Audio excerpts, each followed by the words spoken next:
Hey guys, welcome to my YouTube channel. आपके और मेरे इस नन्हे से प्यारे से यूट्यूब चैनल में आपका स्वागत है। अब बस चंद दिन बाकी है एमएसटी सीईटी के लिए और हमने 3 चैप्टर खत्म कर लिए सक्सेसफुली, मैट्रिसेस, लॉजिक और करंट इलेक्ट्रिसिटी।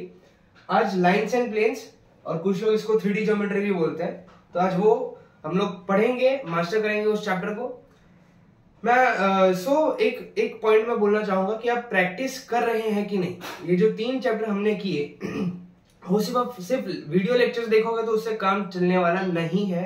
वो वीडियो लेक्चर्स तो सिर्फ आपको समझाने के लिए थे, एक आपको आइडिया देने के लिए थे कि आप सम्स कैसे सॉल्व कर सकते हो। मैं बोर्ड पर यहाँ पर 10-12 सम्स सॉल्व करके आपको बताता हूँ। ये एक मेथड ऑफ सॉल्विंग में आपको बताता हूँ कि आपको अप्रोच कैसे करना है। सबको आपको खुद प्रैक्टिस करनी पड़ेगी। कम से कम आपको एक चैप्टर के 30 से 40 सम तो सॉल्व करने ही है PYQs के, तो ही आपको एग्जाम में वो सम्स आएंगे।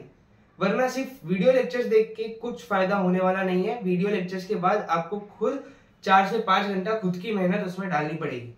तो चलिए बिना टाइम वेस्ट करे आज का ये सेशन स्टार्ट करते हैं। हमेशा की तरह मैं पहले इस चैप्टर के सारे फॉर्मूलेज, सारे जो थियरी है वो थोड़े एक्सप्लेनेशन के साथ मैं आपको बताता हूँ। बाद में हम सब स्टार्ट करेंगे, PYQ स्टार्ट करेंगे 2023 के।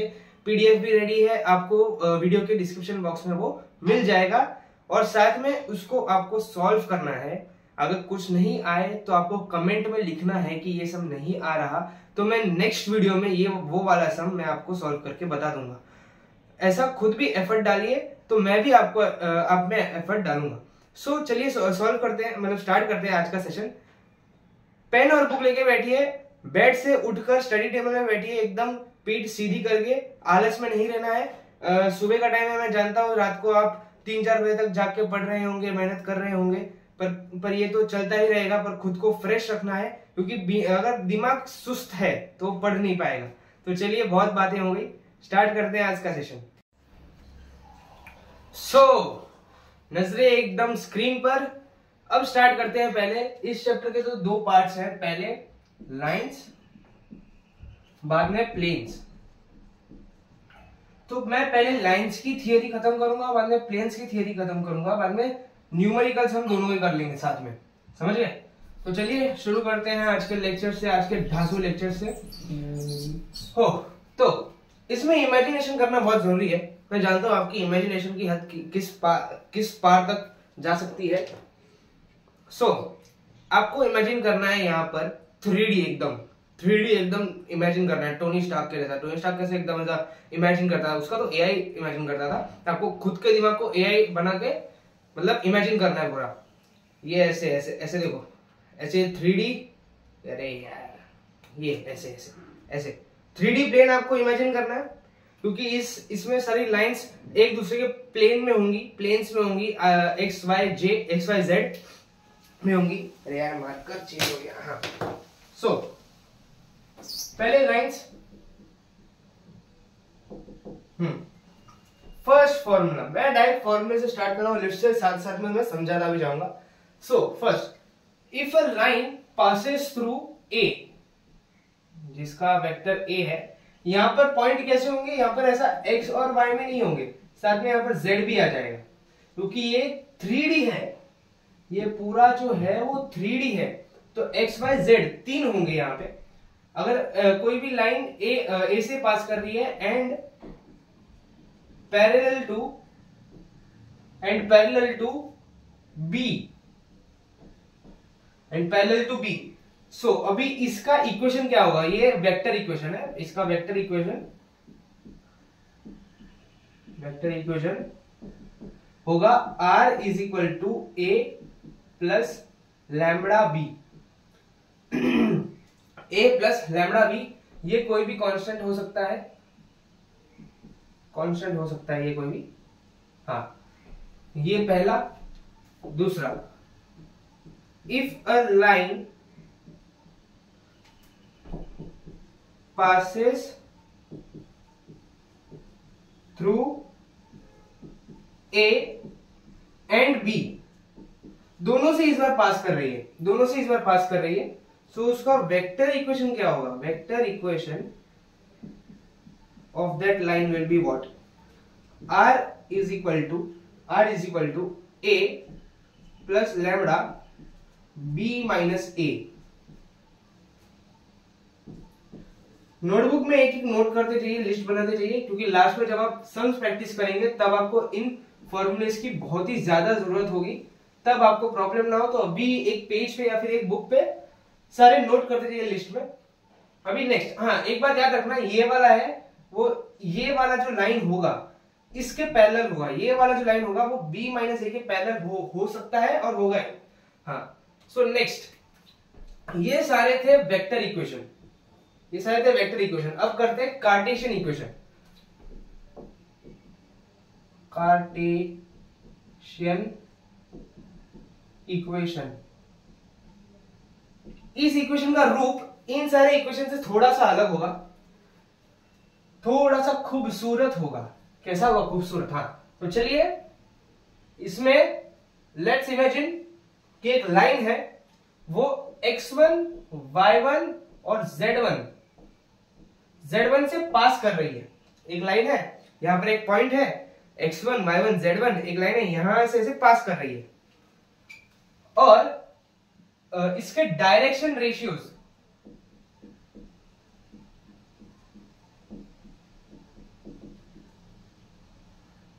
इसके जो डायरेक्शन रेशियोज है वो है a, b और c। ये आपको समझने की जरूरत नहीं है, इसमें थियरी होता है, ये वन शॉट लेक्चर है और आपको इसकी इसके समझने की जरा भी जरूरत नहीं है, क्योंकि इसके समझने पे कोई समझने वाला नहीं है। सिर्फ इतना याद रखिए कि डायरेक्शन रेशियोज है a, b और c, बस। सो इसकी कार्टेशियन इक्वेशन क्या होगी? इसकी कार्टेशियन इक्वेशन होगी x minus x1 upon a is equal to y minus y1 upon b is equal to z minus z1 upon c। ये इसकी कार्टेशियन इक्वेशन होगी। ये दोनों वेक्टर इक्वेशन है, ये कार्टेशियन इक्वेशन है, कंफ्यूज मत हो जाना। इसमें a, b और c direction ratios,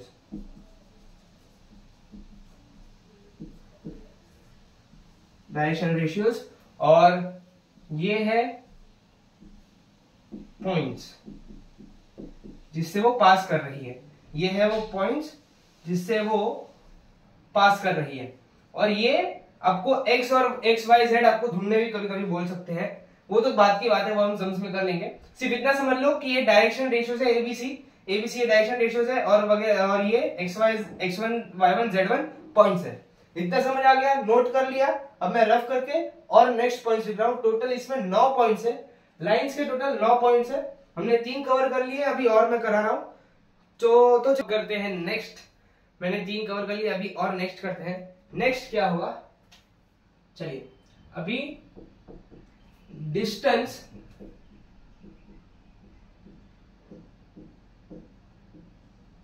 between point P and line R is equal to A vector plus alpha B vector. अगर ये लाइन है, ये एक लाइन है कि नहीं? ये पॉइंट A से पास हो रही है और इसके और B वेक्टर से पैरेलल है, B वेक्टर से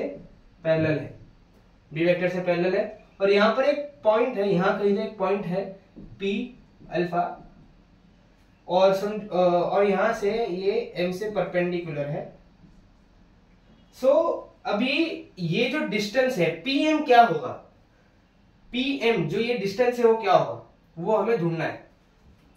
तो चलिए ढूंढते हैं। मैं डायरेक्टली मैं कुछ डेरिवेशन नहीं करने वाला, मैं डायरेक्टली आपको एक्सप्रेशन बता रहा हूँ, क्योंकि आपको डेरिवेशन से कुछ संबंध नहीं रखना है, डायरेक्ट आपको फॉर्मूले में जंप करना है। तो इसका फॉर्मूला होगा distance D is equal to root of alpha minus A का square, minus mod of alpha minus A dot B vector upon mod of B vector और इस पूरे का स्क्वायर।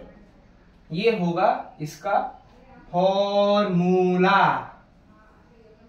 फॉर्मूला, समझा गया? ये होगा इसका फॉर्मूला। कितना रंगीन है, मस्त है, मजा आ जाएगा इसका, इसके सम सॉल्व करने बहुत मजा आएंगे। हाँ, सो समझ गए आप? ये एक पॉइंट है, ये एक लाइन है, इसके और इसके बीच का डिस्टेंस d है। d हमें कैसे ढूंढना है? अल्फा माइनस a का स्क्वायर, इसका मॉड का स्क्वायर, अल्फा माइनस a। कोई वेक्टर को वेक्टर से सब्सट्रैक्ट करोगे तो आपको एक वेक्टर मिलेगा, बाद में इसका मॉड लोगे तो मैग्नीट्यूड मिलेगा, जो स्केलर क्वांटिटी होगी। हाँ, तो स्केलर क्वांटिटी का स्क्वायर हो सकता है। तो अल्फा माइनस ए करोगे, अल्फा भी एक वेक्टर है, ए भी एक वेक्टर है, इसका आप सब्सट्रैक्शन करोगे तो आपको एक वेक्टर मिलेगा, उसका मॉड निकालोगे तो उसका मैग्नीट्यूड मिलेगा, उसका स्क्वायर करना पड़ेगा तो आपको इसका आंसर मिल जाएगा। बाद में कोई वेक्टर को एक दूसरे वेक्टर के साथ डॉट प्रोडक्ट में, ये क्या है? ये डॉट प्रोडक्ट है, डॉट प्रोडक्ट में मल्टीप्लाई करोगे, कोई एक वेक्टर को दूसरे वेक्टर के साथ डॉट प्रोडक्ट में मल्टीप्लाई करोगे तो एक स्केलर क्वांटिटी मिलेगी, मतलब कोई तो एक नंबर मिलेगा आपको, स्केलर क्वांटिटी मिलेगी। तो यहां पर आपको स्केलर मिलेगा, बी एक वेक्टर है, इसका मॉड निकालोगे तो इसका भी स्केलर मिलेगा, मतलब ये पूरा स्केलर माइनस स्केलर और उसका रूट निकल सकता है। तो ये एक बात याद रखना, ये थोड़ी सी इंपॉर्टेंट है, थोड़ी सी इंपॉर्टेंट है। सर थोड़ी सी इंपॉर्टेंट से क्या मतलब है आपका? इंपॉर्टेंट है, थोड़ी सी नहीं, इंपॉर्टेंट है। हाँ, तो सो गाइस, अब पढ़ते हैं डिफरेंट टाइप्स ऑफ लाइंस। और भी प्रॉपर्टीज है और मैं आगे कराऊंगा, पहले पढ़ लेते हैं डिफरेंट टाइप्स ऑफ लाइंस। दो तरह की होती हैं, एक होती है कोप्लेनर, एक होती है नॉन कोप्लेनर। दो तरह की लाइन होती है, नॉन कोप्लेनर, नॉन कोप्लेनर। एक है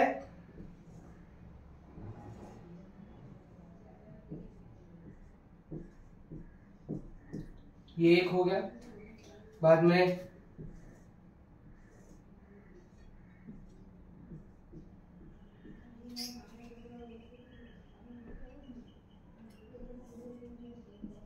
ये दूसरा,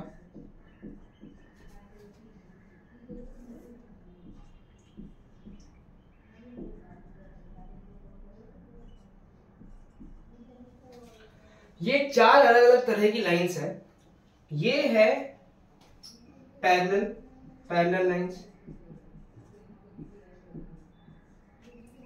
ये है कोइंसिडेंट, मतलब एक के ऊपर एक लाइन आ गई। मेन है ये वाली लाइन।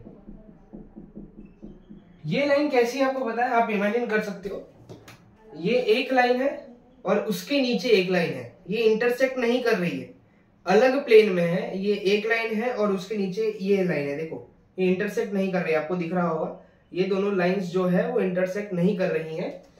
ये एक लाइन है, उसके नीचे और एक लाइन है, तो इसे, हाँ, तो इसे हम कहते हैं स्क्यू लाइंस। इसे एक नाम दिया गया है स्क्यू लाइंस और नॉन इंटरसेक्टिंग लाइंस। ये लाइंस इंटरसेक्ट नहीं करती और इसे तो कहते हैं इंटरसेक्टिंग लाइंस। देखिए ये और ये तो सीधा दिख रही है कि ये कोप्लेनर है, लेकिन ये नॉन कोप्लेनर है। कोप्लेनर मतलब एक ही प्लेन में है। ये आप बुक पे अगर लाइंस ड्रॉ करोगे तो ये एक ही पेज में आ जाएंगी, ये भी एक ही पेज में आ जाएगी, ये भी एक ही पेज में आ जाएगी, पर इसको आपको दो पेजेस को ऊपर नीचे रखना पड़ेगा, मतलब ये एक प्लेन में नहीं आ रही। अगर ये एक प्लेन में नहीं आ रही तो ये है नॉन कोप्लेनर। सो टाइप समझ आ गए, कोप्लेनर और नॉन कोप्लेनर, और इसे कहते हैं स्क्यू लाइंस। स्क्यू लाइंस के ऊपर बहुत क्वेश्चंस आते हैं, शॉर्टेज डिस्टेंस के बहुत क्वेश्चन सीडी में आते हैं, वो हम करेंगे आगे। अब इनके फॉर्मूलेस पढ़ लेते हैं। पहले तो एक चेक, प्रॉब्लम इसमें होती है कि इसमें और इसमें प्रॉब्लम होती है कि हम देखें कैसे कि ये इंटरसेक्टिंग है या नॉन इंटरसेक्टिंग है, डिफरेंशिएट कैसे करें। तो अभी वो सीखते हैं कि कैसे डिफरेंशिएट करें।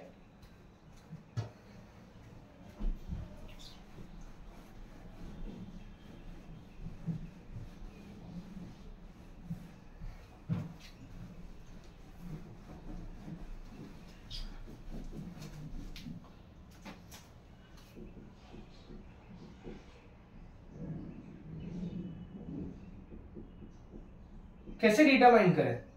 देखिए, हमें एक लाइन की इक्वेशन दी होगी, समझो एक v1 है, v1 वेक्टर जो दिया गया है 2i माइनस जे प्लस लैम्बडा आई प्लस के। v2 दिया गया है जे माइनस के plus mu 2j minus 3k। समझिए ये दो इक्वेशंस है, मैंने ऐसे ही इमेजिन कर लिया कि ये दो इक्वेशंस है। अब चेक करते हैं कि ये स्क्यू लाइन्स है या इंटरसेक्टिंग लाइन्स है। स्क्यू लाइन से इंटरसेक्ट, इसके लिए स्टेप्स ध्यान से सुन लेना, क्योंकि बाद में आप नहीं सुनोगे तो पछताओगे बहुत। ये जो लाइन्स है इसके अंदर पॉइंट इमेजिन करना है।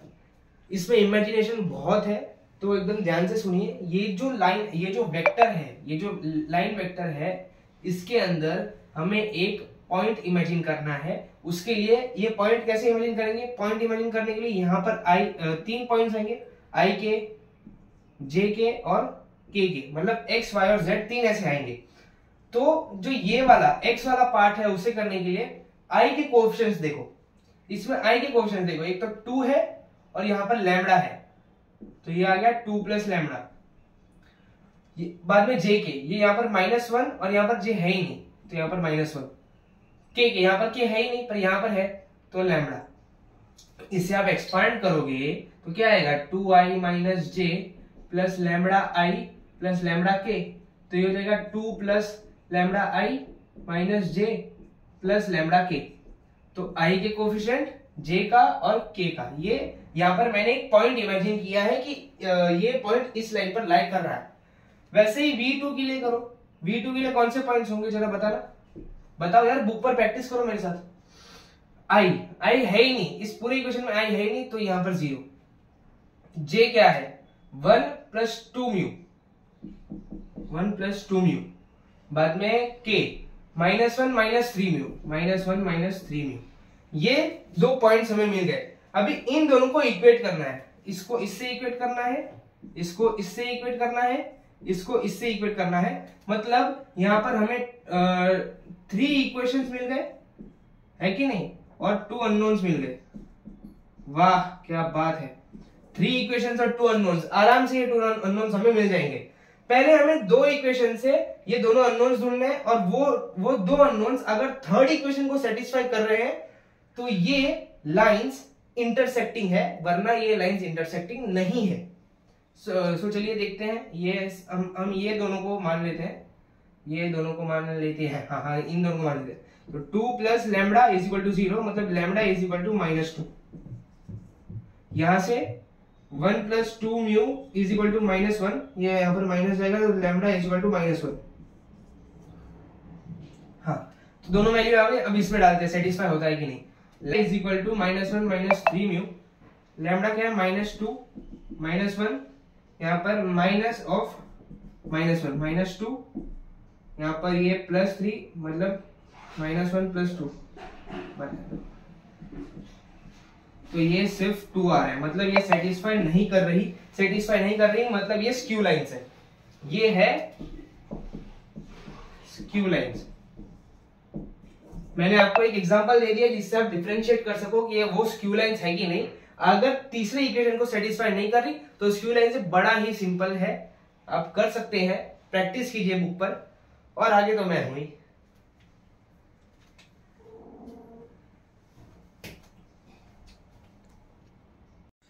अब आगे बढ़ते हैं। और एक कंडीशन है इंटरसेक्ट होगी कि नहीं उसकी।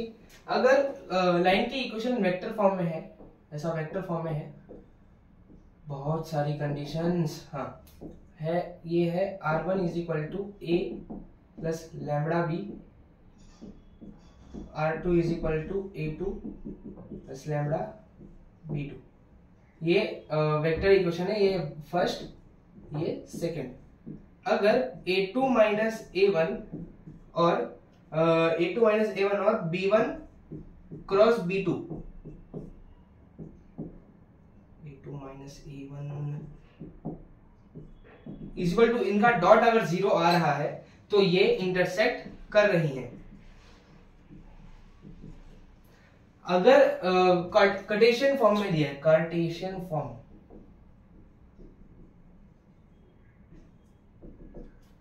कार्टेशियन फॉर्म में दिया है, इक्वेशन समझ लो, इक्वेशन समझ लो।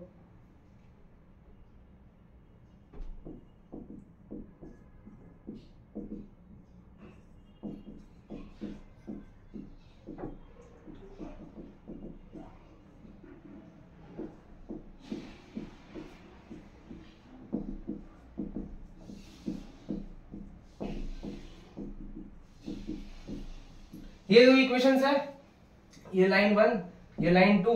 अगर हमें ये चेक करना है कि ये दोनों इंटरसेक्ट कर रही हैं कि नहीं कर रही, तो हमें इसे मैट्रिक्स में डालना पड़ेगा। एक क्या आएगा इसमें, x2 minus x1, y2 minus y1 और z2 minus z1, a1 b1 c1 a2 b2 c2। अगर ये पूरा मॉड 0 आ रहा है तो ये इंटरसेक्ट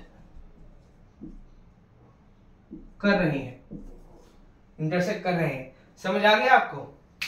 अगर ये 0 आ रहा है तो ये इंटरसेक्ट कर रहे हैं, वरना नहीं कर रहे। देखिए, इसे बुक पर नोट कर करके लिखिए। वीडियो देखने से कुछ नहीं होने वाला, ये मूवी नहीं है। Thank you.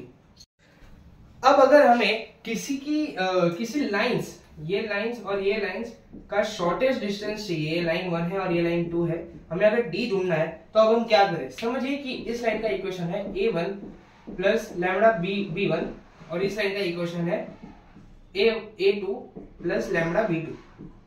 तो इसका इक्वेशन कैसे निकलेगा बताओ यार। सर हम क्यों बताएं, आप बताओ। हाँ, हम बता रहे हैं। डी क्या आएगा देख लेना जरा, a2 minus a1 dot b1 cross b2 upon b1 cross b2 का मॉड। समझ गए?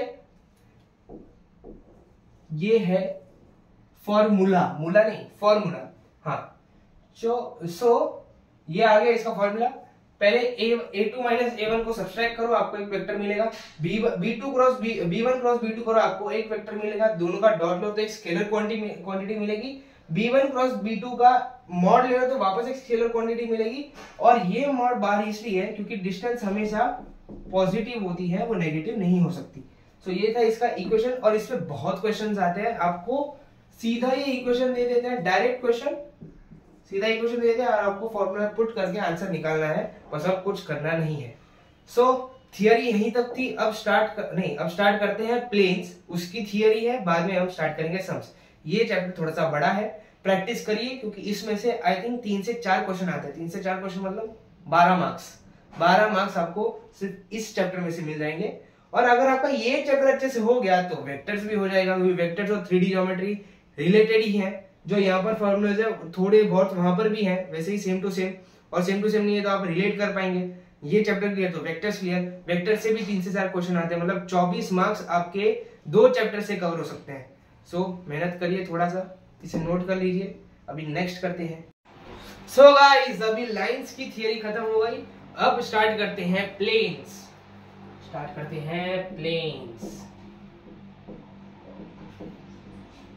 सो गाइस, दोस्तों, प्लेन्स बेसिकली होता क्या है? प्लेन्स होता है इनफाइनाइट शीट एकदम ऐसा प्लेन्स। आप पेज को देखोगे, पेज जो है एकदम वो एक शीट है, वो एक प्लेन हो गया। पेज में से अगर मैं ऐसे यहाँ पर मैं एक ऐसा लाइन खींच रहा हूँ और मैं ऐसे करके बाहर इसे एकदम सटीक तरीके से एकदम ऐसे खींच रहा हूँ, तो वो जो आएगा वो होगा प्लेन। समझ गए? नेक्स्ट, अभी ये जो प्लेन है, अगर हमें उसे स्टडी करना हो, तो ये सिमिलर है, एकदम सिमिलर है किससे? Lines in 2D। जो फॉर्मूला हम यहाँ पर लाइंस की इक्वेशन के लिए यूज करते थे, वही प्लेन्स के लिए है। जो एंगल्स के लिए यूज करते थे, वही प्लेन्स के लिए है। मतलब वो ही नहीं है, उससे थोड़ा सा और ज्यादा, मतलब और एक टर्म न्यू ऐड हो जाता है, क्योंकि वो 2D और ये 3D है, एक टर्म न्यू ऐड हो जाता है, बाकी पूरा सा सेम है। अगर आपको ये अच्छे से आता है तो ये पढ़ने में आपको बहुत ही ज्यादा आसानी होगी। अगर नहीं आता है तो कोई बात नहीं, हम सीख लेंगे। एक प्लेन के इक्वेशन को ये हटा देते हैं पहले। हाँ, एक प्लेन के इक्वेशन को डिफाइन करने के लिए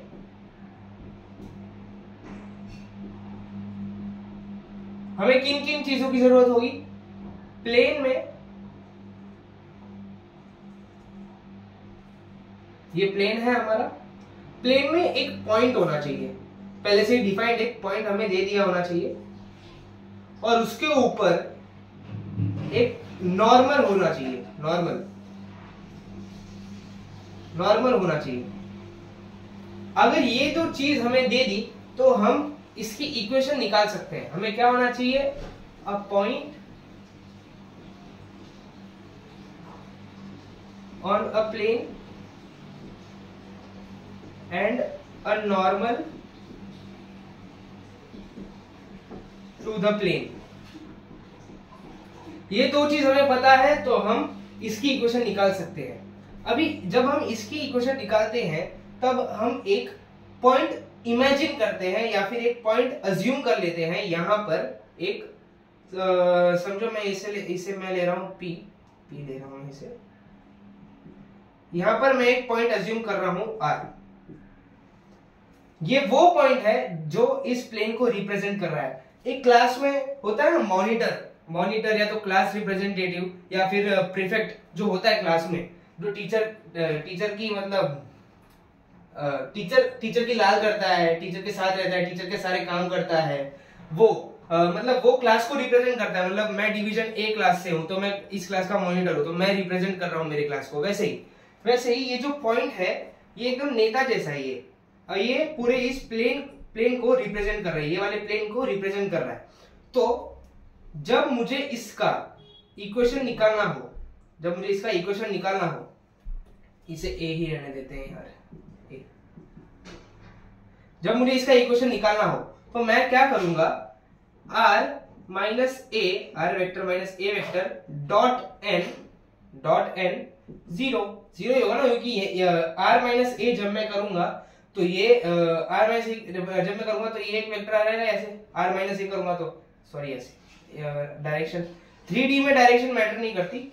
ये और ये को अगर मैं डॉट करूंगा, ये दोनों एक दूसरे से परपेंडिकुलर है, डॉट प्रोडक्ट जीरो आएगा। तो ये है इसकी वेक्टर इक्वेशन या फिर कोई एक नॉर्मल इक्वेशन। इसको अगर मैं एक्सपांड करूं तो मुझे आएगा r dot n is equal to a dot n। r dot n is equal to a dot n। यहां पर a डॉट n डिस्टेंस है, a डॉट n क्या है? डिस्टेंस है। ये जो डिस्टेंस है वो d है, तो मैं r डॉट n को d भी लिख सकता हूं। तो ये आई इसकी पहली इक्वेशन, वेक्टर इक्वेशन इसकी आ गई। अब मैं इस इक्वेशन का एक दूसरा फॉर्म है, ये फॉर्म नंबर 1। अब पढ़ेंगे फॉर्म नंबर 2।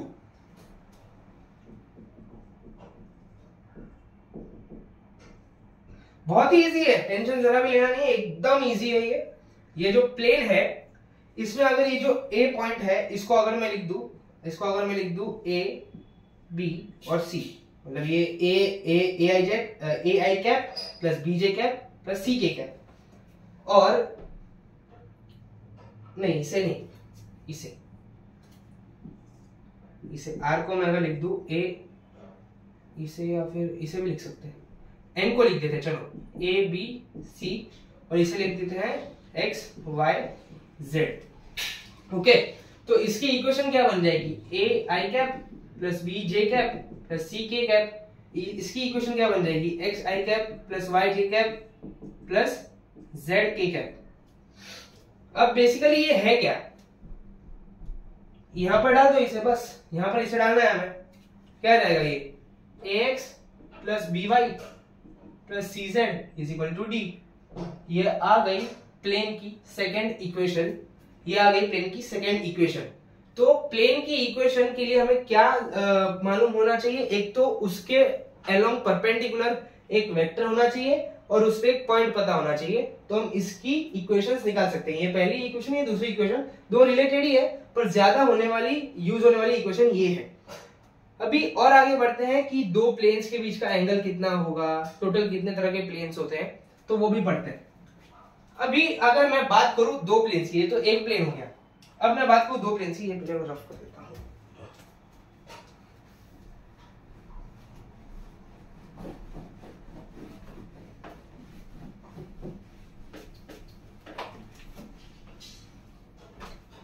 अगर मैं बात करूं दो प्लेन्स की,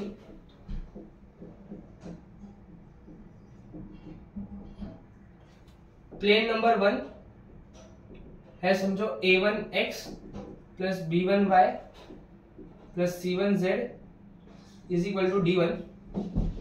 plane number 2 a2x plus b2y plus c2z is equal to d2। समझ गए? एक प्लेन है,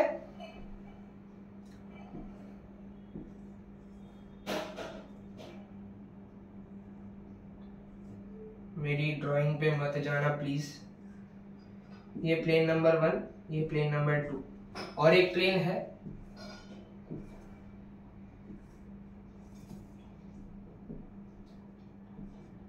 plane number 1, plane number 2। Sir इसमें प्लेन का है, दूसरा प्लेन का है। अरे भाई ये एक के ऊपर एक है, इमेजिन करना सीखो। ये एक प्लेन है, उसके ऊपर और एक प्लेन है, दोनों कोइंसिडेंट है। एक लाइन में कैसे बताया था, ये लाइन 1, ये लाइन 2, एक के ऊपर एक कोइंसिडेंट। वैसे ही ये दूसरा पैरेलल प्लेन्स।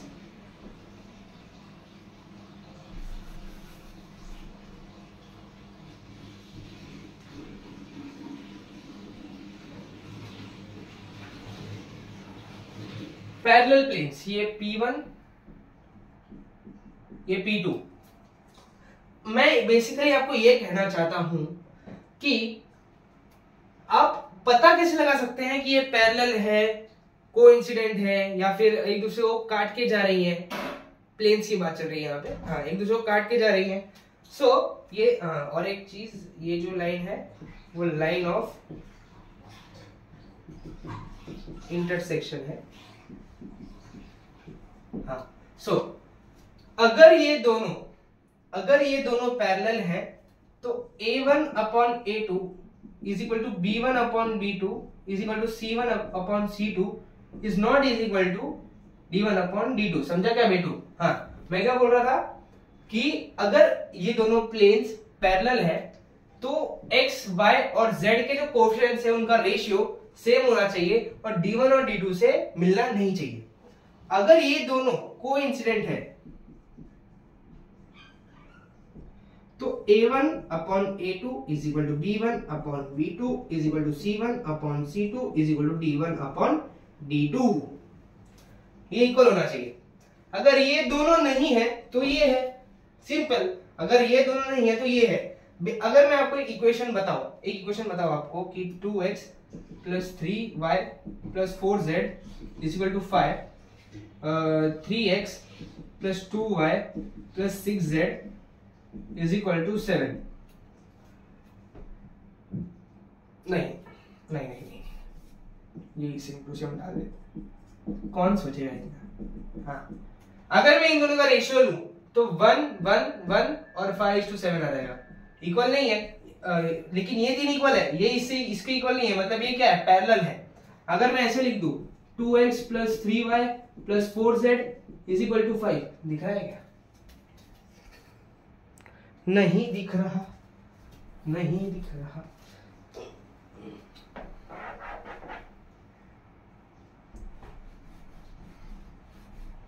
हाँ, अगर ये कोइंसिडेंट है तो इसमें क्या आएगा कि समझो एक इक्वेशन है 2x plus 3y plus 4z is equal to 5, and दूसरा है 4x plus 6y plus 8z is equal to 10। अगर मैं इसकी इक्वेशन लूं, मतलब A1 अपॉन A2 यहाँ पर क्या आएगा 1 upon 2, B1 upon B2 1 upon 2, C1 upon C2 1 upon 2, D1 upon D2 1 upon 2। मतलब रेशियोज मैच हो रहे हैं, मतलब ये क्या है, कोइंसिडेंट है। समझ गए? अगर मैच नहीं हो रहे तो इंटरसेक्टिंग है। तो मैं यहाँ पर शॉर्ट में लिख देता हूं पैरेलल प्लेन्स,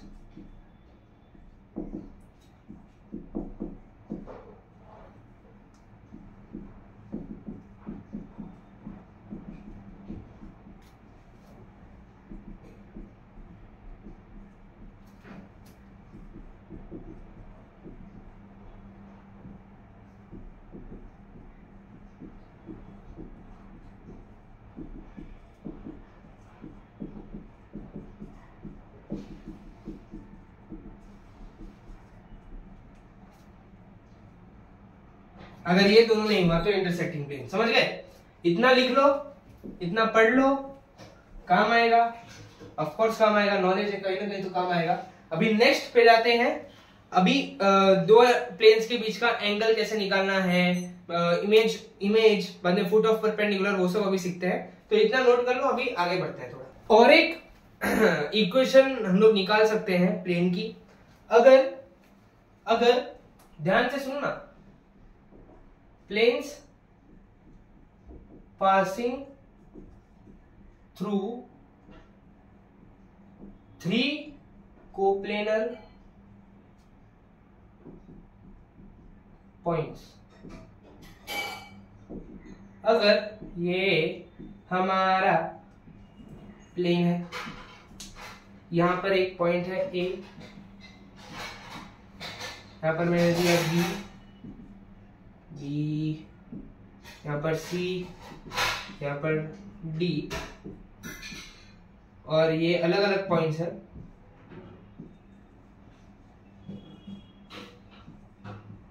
ये है कि नहीं? ये प्लेन है, प्लेन पे हमने एक पॉइंट जो रिप्रेजेंट करता है क्लास रिप्रेजेंटेटिव के जैसे, वो ये है, और 3 पॉइंट्स पहले से हमें दिए गए हैं। इसका है x y z, ये है x1 y1 z1, ये है x कॉमा डाल देता हूँ x2 y2 z2, ये है x3 y3 z3। तो इक्वेशन इसका क्या होगा? इसका इक्वेशन क्या होगा? मॉड, इसमें डिटर्मिनेंट आ जाएगा x minus x1, x2 minus x1, x3 minus x1, y minus y1, y2 minus y1, y3 minus y1, z minus z1, z2 minus z1, z3 minus z1। इससे हम इसकी इक्वेशन निकाल सकते हैं। सो अगर एक प्लेन है, इस पे 3 पॉइंट्स हमें पहले से ही दिए गए हैं, तो हम इससे एक नया इक्वेशन बना सकते हैं प्लेन का। So plane passing through 3 coplanar points is this. समझ गए? अभी नेक्स्ट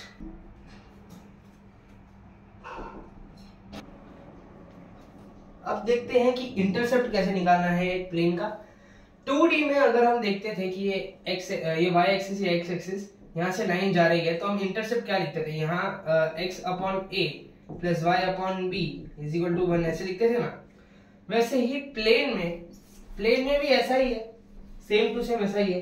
अगर यहाँ पर सिर्फ और एक एक्सिस बढ़ जाती है क्योंकि 3D है,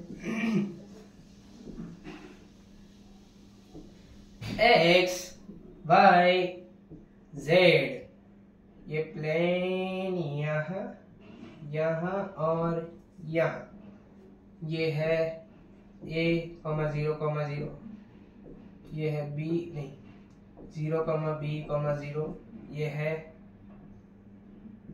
0, c। तो इसका इंटरसेप्ट फॉर्म क्या होगा? इंटरसेप्ट फॉर्म क्या होगा? बताओ यार, बताओ, कुछ तो बताओ। x upon a plus y upon b plus z upon c is equal to 1। ये है इसका intercept form. x intercept is a, y intercept is b, z intercept is c। समझ गए? इंटरसेप्ट फॉर्म बहुत ही ज्यादा इजी। ध्यान यहाँ पर दो। अब मैं जानता हूं आपका ध्यान कहीं और है, फिर भी ध्यान यहाँ पर दो, अभी समय बदलने का वक्त है। सो x intercept a, y, b, z, c, और ये इंटरसेप्ट फॉर्म आपके सामने है। चलिए अभी नेक्स्ट फॉर्म पर जाते हैं। अब देखते हैं कि जो एंगल बिटवीन द प्लेन्स है वो कैसे निकालते हैं। अब देखते हैं कि angle between two planes, angle between two planes. Let's assume कि ये है प्लेन नंबर 1, ये है प्लेन नंबर 2, ये है प्लेन नंबर 1 और ये है प्लेन नंबर 2। अब इन दोनों का एंगल हमें ढूंढना है, तो चलिए कैसे ढूंढते हैं वो मैं बताता हूं। ये है एक प्लेन, जरूरी नहीं कि वो इंटरसेक्ट ही करे, सो डायग्राम बनाना अच्छा नहीं होगा मेरे ख्याल से। सो यहाँ पर cos theta is equal to n1 dot n2 upon n1 into n2 का होल मॉड। ये अच्छे से नहीं दिख रहा, हाँ ये होगा इन के बीच का एंगल। अगर दो प्लेन्स दिए गए हैं, अगर आपको उसका एंगल निकालना है तो पहले ये जो परपेंडिकुलर वेक्टर होता है उसे निकालिए, उन दोनों का डॉट कीजिए, बाद में n1 का मॉड इंटू n2 का मॉड, बाद में होल का मॉड, मतलब ये जो थीटा है वो हमेशा पॉजिटिव होगा, समझ गए। अगर दो लाइन दी गई हैं, r equal to a plus lambda b, एक लाइन और एक प्लेन के बीच का एंगल ढूंढना है, और r dot n is equal to d। अगर हमें इन दोनों के बीच का एंगल ढूंढना है तो हमें लिखना पड़ेगा sine theta is equal to b vector dot n vector upon b का मॉड इंटू n का मॉड। ये है एक लाइन, ये लाइन और प्लेन के बीच का एंगल, ये प्लेन और प्लेन के बीच का एंगल।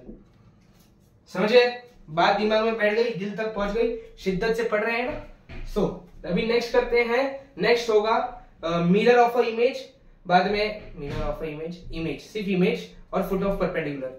अब नेक्स्ट फॉर्म ऑफ इक्वेशन जो है प्लेन की, अगर प्लेन में